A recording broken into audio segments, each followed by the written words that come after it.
Hello students, welcome to Shri Guru bio classes. ఈ వీడియోలో మనం ఏపీఎస్ఎస్సి బయాలజీ 7th చాప్టర్లో మరొక important topic sexual reproduction in flowering plants, పుష్పించే మొక్కలలో లైంగిక ప్రత్యుత్పత్తి అన్న అంశాన్ని గురించి వివరంగా తెలుసుకునే ప్రయత్నం చేద్దాం. Now let us come to the topic sexual reproduction in flowering plants, పుష్పించే మొక్కలలో లైంగిక ప్రత్యుత్పత్తి. The reproductive parts of angiosperms are located in the flower. మనం యాంజియోస్పెర్మ్స్ అంటే ఫ్లవరింగ్ ప్లాంట్స్లో మనం పరిశీలించినట్టయితే రీప్రొడక్టివ్ పార్ట్స్ అన్నీ కూడా ఫ్లవర్లో ఉంటాయి. You have already studied the different parts of a flower: sepals, petals, stamens and pistil. So మనం ప్రీవియస్ క్లాసెస్ నుండి చదువుతూ వస్తున్నాం.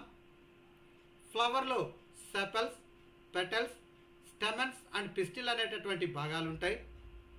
Stamens and pistils are the reproductive parts of a flower which contain the germ cells. So ఈ sepals, petals, stamens and పిస్టిల్స్లో మనం ఒకసారి పరిశీలించినట్టయితే ఇందులో stamens and పిస్టిల్స్ని మాత్రమే మనం రీప్రొడక్టివ్ పార్ట్స్ అని చెప్తాం. ఎందుకంటే ఈ స్టెమన్స్ అండ్ పిస్టిల్స్లో మాత్రమే జెర్మ్ సెల్స్ లేదా రీప్రొడక్టివ్ సెల్స్ అనేటటువంటివి ఉంటాయి. What possible functions could the petals and sepals serve? So ఇలా మనము స్టెమన్స్, పిస్టిల్ని రీప్రొడక్టివ్ పార్ట్స్ అన్నాం కదా. What is the role of petals and sepals? Petals and sepals role ఏంటి? సెపల్స్ అనేటటువంటివి ఫ్లోరల్ పార్ట్స్ని ప్రొటెక్ట్ చేస్తాయి. పెటల్స్ అనేటటువంటివి డిఫరెంట్ కలర్స్లో ఉండి ఇన్సెక్ట్స్ని అట్రాక్ట్ చేస్తాయి. అంటే ఇండైరెక్ట్గా ఈ పాలినేషన్, ఫర్టిలైజేషన్ ప్రాసెస్లో ఇవి కూడా ఇన్వాల్వ్ అవుతాయి. The flower may be unisexual when it contains either stamens or pistil, or bisexual when it contains both stamens and pistils. మనం ప్రీవియస్ క్లాసెస్లో కూడా చదవడం జరిగింది. Unisexual flowers, papaya, watermelon లాంటి యూనిసెక్షువల్ ఫ్లవర్స్ని మనం అబ్జర్వ్ చేసినట్టయితే అందులో స్టెమన్ కానీ పిస్టిల్ కానీ ఉన్నట్టయితే వాటిని యూనిసెక్షువల్ ఫ్లవర్స్ అంటాం. When we are coming to that bisexual flowers, hibiscus or mustard plants మనం పరిశీలించినట్టయితే ఇందులో స్టెమన్స్ అండ్ పిస్టిల్ రెండు ఉంటాయి. సో కనుక వీటిని బైసెక్షువల్ ఫ్లవర్స్ అని అంటాము. సో యూనిసెక్షువల్ ఫ్లవర్స్ అంటే ఏంటి? ఏదర్ స్టెమన్ కానీ పిస్టిల్ కానీ ఏదో ఒకటి ఉంటే దాన్ని యూనిసెక్షువల్ ఫ్లవర్ అంటాం. స్టెమన్స్, పిస్టిల్స్ రెండు ఉంటే వాటిని బైసెక్షువల్ ఫ్లవర్స్ అని చెప్పడం జరుగుతుంది. Stamen is the male reproductive part and it produces pollen grains that are yellowish in colour. So మనం స్టెమన్స్ విషయానికి వచ్చినట్టయితే వాటిని మేల్ రీప్రొడక్టివ్ పార్ట్స్ అంటాం. అందులో పోలన్ గ్రెయిన్స్ అనేటటువంటి ఎల్లో కలర్లో ఉన్నటువంటి సెల్స్ అనేటటువంటివి ఉంటాయి. You must have seen this yellowish powder that often sticks to our hands if we touch the stamens of a flower. So ఎప్పుడైనా మనం ఆ స్టెమన్స్ని టచ్ చేసినట్టయితే ఆ ఎల్లో కలర్లో పౌడర్ లాంటి స్ట్రక్చర్ మనకు అతుక్కోవడం మనం గమనిస్తూ ఉంటాం. వాటినే మనము పోలన్ గ్రెయిన్స్ అని చెప్పడం జరుగుతుంది. Pistil is present in the centre of a flower and it is the female reproductive part. It is made up of 3 parts. So ఇంకా పిస్టిల్ విషయానికి వచ్చినట్టయితే ఇది ఫ్లవర్ యొక్క సెంట్రల్ పార్ట్. సో ఇక్కడ చూడండి, ఇలా మనం తీసుకున్నట్టయితే ఇదంతా కూడా మనకు దీన్ని పిస్టిల్ అంటాం. సో ఈ పిస్టిల్లో మనకు 3 parts ఉంటాయి. సో ఇక్కడ చూసినట్టయితే స్టిగ్మా ఉంది, దీన్ని స్టైల్ అంటాం. సో ఇలా కింద చూసినట్టయితే ఓవరీ అంటాం. సో ఈ స్టిగ్మా, స్టైల్, ఓవరీ ఈ 3 partsని కలిపి మనము పిస్టిల్గా చెప్పడం జరుగుతుంది. So pistil is the female reproductive part in flower. So అదేవిధంగా మనము స్టెమన్ విషయానికి వచ్చినట్టయితే స్టెమన్లో కూడా మనకు ఇలా చూసినట్టయితే యాంథర్ ఉంటుంది, ఈ ఫిలమెంట్. సో ఈ యాంథర్, ఫిలమెంట్ రెండు కలిపి మనం స్టెమన్గా మనము చెప్పడం జరుగుతుంది. Stamen is the male reproductive parts in the flower. So ఇలా పెటల్స్ చూస్తే డిఫరెంట్ కలర్స్లో ఉండి ఇన్సెక్ట్స్ని అట్రాక్ట్ చేస్తాయి. ఇలా సెపల్స్ గ్రీన్ కలర్లో ఉండి ఈ మిగతా ఫ్లోరల్ పార్ట్స్ అన్నిటిని కూడా ప్రొటెక్ట్ చేయబడుతూ ఉంటాయి. Next, the swollen bottom part is the ovary middle elongated part is the style and the terminal part which may be sticky is the stigma. So ఇలా మనం flower చూసినట్టయితే ఇందులో upper part, middle part and under part చూసాం. So ఇలా మనం చూసినట్టయితే ఈ 3 పార్ట్స్ని మనము గమనించవచ్చు. The ovary contains ovules and each ovule has an egg. So ఇలా మనం ఓవరీ చూసినట్టయితే సో ఈ ఓవరీలో మనకు ఓవ్యూల్స్ అనేటటువంటి ఉంటాయి. వీటినే మనం ఎగ్స్ అని కూడా చెప్పడం జరుగుతుంది. సో ఓవరీలో ఓవ్యూల్స్ ఉంటాయి. So the male germ cell produced by పోలన్ grain fuses with the female gamete present in the ovule. So ఇలా మనకు మేల్ జెర్మ్ సెల్స్లో ప్రొడ్యూస్ అయినటువంటి పోలన్ గ్రెయిన్స్ ఈ ఓవరీలో ఉన్నటువంటి ఓవ్యూల్తో ఫ్యూజ్ అవ్వడం అంటే కలవడం జరుగుతుంది. This fusion of the germ cells or fertilisation gives us the zygote which is capable of growing into new plant. So ఈ విధంగా పోలన్ గ్రెయిన్లో ఉన్నటువంటి న్యూక్లియస్ ఓవిల్లో ఉన్నటువంటి 2 న్యూక్లియస్లు కలిపి మనకు జైగోట్ అనేటటువంటి సెల్స్ని ప్రొడ్యూస్ చేయడం జరుగుతుంది. ఈ జైగోట్సే మనకు ఫ్యూచర్లో సీడ్స్గా డెవలప్ అవుతాయి. ఈ సీడ్స్ని నాటినట్టయితే మనకు న్యూ ప్లాంట్ అనేది రావడం జరుగుతుంది. Thus the pollen needs to be transferred from the stamen to the stigma. So ఈ విధంగా మనకు పోలన్ గ్రెయిన్స్ అనేటటువంటివి ఓవ్యూల్లో ఉన్నటువంటి న్యూక్లియస్తో కలవాలి అంటే ఫస్ట్ స్టెప్ ఏంటంటే పోలన్ గ్రెయిన్స్ అనేవి స్టిగ్మా పైన పడాలి. సో ఇలా చూడండి, these are pollen grains, they fall on the stigma. So ఈ వేరే ప్లాంట్లో ఉన్నటువంటి లేదా సేమ్ ప్లాంట్లో ఉన్నటువంటి పోలన్ గ్రెయిన్స్ వచ్చి ఈ స్టిగ్మా పైన పడడం జరుగుతుంది. This is the first step in reproduction in plants. So flowering ప్లాంట్స్లో ఫస్ట్ స్టెప్ ఏంటంటే పోలన్ గ్రెయిన్స్ వెళ్ళి స్టిగ్మా పైన పడడం. If this transfer of pollen occurs in the same flower, it is referred to as self-pollination. On the other hand, if the pollen is transferred from one flower to another, it is known as cross-pollination. So, ఈ విధంగా పోలన్ grains అనేటటువంటివి stigma పైన పడేటటువంటి ప్రాసెస్నే మనము pollination అంటాం. ఈ pollination అనేటటువంటిది 2 ప్రాసెస్లో జరుగుతుంది. ఒకటి సెల్ఫ్ పాలినేషన్, ఇంకొకటి cross pollination.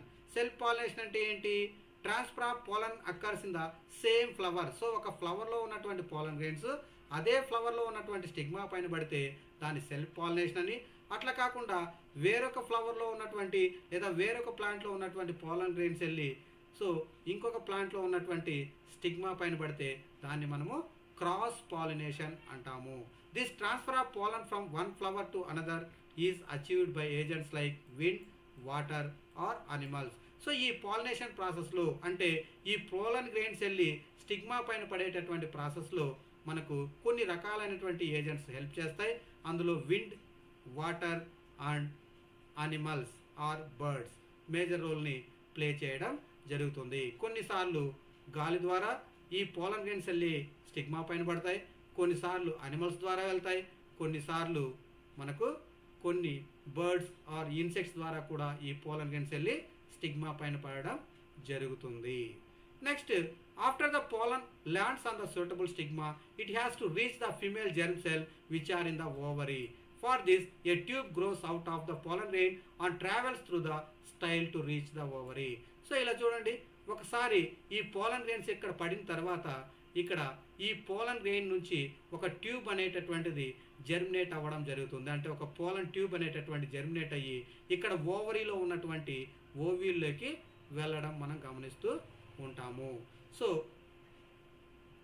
After fertilisation the zygote divides several times to form an embryo within the ovule. The ovule develops a tough coat and is gradually converted into a seed. The ovary grows rapidly and ripens to form a fruit. So ఎప్పుడైతే ఈ పోలన్ tube ద్వారా ఈ పోలన్లో ఉన్నటువంటి న్యూక్లియస్లు వచ్చి ఓవరీలో ఉన్నటువంటి ovule న్యూక్లియస్తో fertilise అవుతుందో అప్పుడు ఇక్కడ ఈ ఫర్టిలైజేషన్ అయినటువంటి ఈ ఓవ్యూల్ దాని చుట్టూ ఒక గట్టిగా ఉన్నటువంటి కవచాన్ని అంటే కోట్ని ఏర్పరచుకొని సీడ్ లాగా డెవలప్ అవుతుంది. సో ఎప్పుడైతే ఈ సీడ్ డెవలప్ అవుతుందో ఈ టోటల్గా ఈ ఓవరీ మొత్తం మనకు ఫ్రూట్గా కన్వర్ట్ అవుతుంది. సో ఇలా కన్వర్ట్ అయినటువంటి ఫ్రూట్ లోపల ఈ ఓవ్యూల్స్ సీడ్స్గా ఉంటాయి. Meanwhile, the petals, sepals, stamens, style and stigma may shrivel and fall off.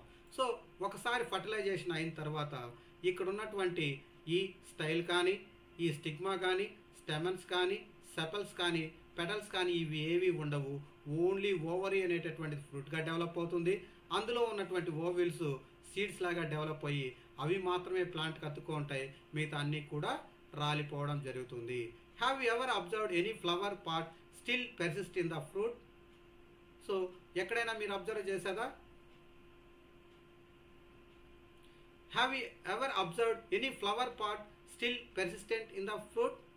So కొన్నిసార్లు ఫ్రూట్ పైన కూడా మనకు ఫ్లోరల్ పార్ట్స్ అంటే కొన్ని ఫ్లవరింగ్ పార్ట్స్ అనేవి అతుక్కోవడం మీరు గమనించారా?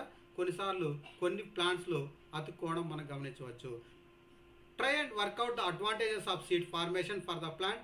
The seed contains the future plant or embryo which develops into seedling under appropriate condition. This process is known as germination. So ఈ విధంగా ఫర్టిలైజేషన్ అయిన తర్వాత ఇలా మనకు సీడ్ అనేటటువంటిది ఫామ్ అవుతుంది. సో ఈ సీడ్లో ఫ్యూచర్ ఎంబ్రియో ఉంటుంది. అంటే ఈ సీడ్ ఎప్పుడైనా మన భూమిలో నాటినప్పుడు అప్రోప్రియేట్ కండిషన్స్ అంటే దానికి అనుకూలమైనటువంటి పరిస్థితులు వచ్చినప్పుడు ఈ సీడ్ అనేటటువంటిది గ్రో అయ్యి అది సీడ్లింగ్గా మారడం మనం గమనిస్తూ ఉంటాం. సో సీడ్ నాటినప్పుడు దాని నుంచి సీడ్లింగ్ అంటే కొత్త చిన్న మొక్క పెరగడాన్నే మనము జెర్మినేషన్ అని అంటాము. అంటే విత్తనాలు మొలకెత్తడం అనేటటువంటిది మనం చూడడం జరుగుతుంది. సో ఎప్పుడైతే విత్తనాలు మొలకెత్తాయో అందులో ఉన్నటువంటి ఎంబ్రియో అనేటటువంటిది ఇలా మనకు చూడండి ఇలా పైకి ప్లిమ్యూల్ అనేటటువంటి ఫ్యూచర్ షూట్ అనేటటువంటి పార్ట్గా పైకి వస్తుంది. అదే రాడిసిల్ అనేటటువంటి డౌన్గా ఉన్నటువంటి పార్ట్ ఫ్యూచర్ రూట్గా డెవలప్ అవుతుంది. ఈ మధ్యలో ఉన్నటువంటి వీటిని మనం కాటిలిడాన్స్ అంటాం. వీటిలో ఫుడ్ స్టోర్ అవుతుంది. ఈ ఎంబ్రియో డెవలప్ అయ్యేటప్పుడు వాటికి కావాల్సినటువంటి ఫుడ్ మెటీరియల్స్ అన్నీ కూడా ఈ కాటిలిడాన్స్ నుంచినే అందుతాయి. సో ఈ విధంగా ప్లాంట్స్లో రీప్రొడక్షన్ అనేటటువంటి ప్రాసెస్ ద్వారా మనకు కొత్త మొక్కలు అనేది డెవలప్ అవ్వడం జరుగుతుంది. సో దీన్ని ఏమంటాం మనము? Sexual reproduction. ఎందుకు సెక్షువల్ రీప్రొడక్షన్ అంటాం? మేల్ అండ్ ఫిమేల్ గ్యామెట్స్ రెండు కూడా ఈ రీప్రొడక్షన్ ప్రాసెస్లో ఇన్వాల్వ్ అయి ఉన్నాయి కనుక దీన్ని మనము సెక్షువల్ రీప్రొడక్షన్ ఇన్ ప్లాంట్స్గా చెప్పడం జరుగుతుంది. Now let us see that simple activity here. ఇక్కడ దీనికి సంబంధించి ఒక చిన్న యాక్టివిటీ కూడా ఇవ్వడం జరిగింది. Soak a few seeds of Bengal gram and keep them over night. So వీటిని బెంగాల్ గ్రామ్ సీడ్స్ అంటే చెన్న అంటాం కదా మనము, ఆ సీడ్స్ని మనము ఓవర్ నైట్ వాటర్లో నానబెట్టాలి. Drain the excess water and cover the seeds with a wet cloth and leave them for a day. Make sure that the seeds do not become dry. So ఒక క్లాత్లో తీసుకొని ఆ ఎక్సెస్ వాటర్ అంతా తీసేసి వాటిని మూట కట్టి ఒక చోట పెట్టాలి. ఈ మూటని కొద్దిగా వాటర్లో తడిపి ఉంచాలి.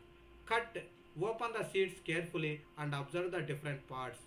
Compare your observation with figure 7.9 and see if you can identify all the parts. So ఈ నానబెట్టినటువంటి విత్తనాలని ఒకరోజు అలానే ఉంచి తర్వాత మనం అబ్జర్వ్ చేసినట్టయితే ఇక్కడ ఏ విధంగా అయితే కాటిలిడాన్స్ తర్వాత ప్లిమ్యూల్ రాడిసిల్ ఉన్నాయో ఈ స్ట్రక్చర్లో ఉన్నటువంటి అన్ని పార్ట్స్ని మనం గమనించడం జరుగుతుంది.